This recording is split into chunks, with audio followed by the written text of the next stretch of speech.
স্বপ্নকে পুরোটা তার থেকে বাঁচাতে পেরেছি তা না, এটা ভীষণভাবেই আমাদের একটা যৌথ কাজ, কিন্তু তারপরেও আমি সাধ্যমতো চেষ্টা করেছি আমার প্রযোজকের ভূমিকাটা রাখার জন্য। এখন আপনার প্রশ্নের অন্য অংশটা যেটা ছিল যে আমি ভাবছি এখন ছবিটা,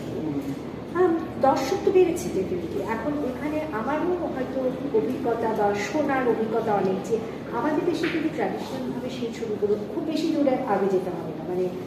ফেরদৌস ওনাদের প্রথম দিকে দেখা গেছে, স্বপ্ন ওনারা যখন অভিনয় করতেন, যে নারী দর্শককে যদি আপনি আনতে পারেন সিনেমা হলে, তাহলে সাধারণত সেই সিনেমাটার একটা বাণিজ্যিক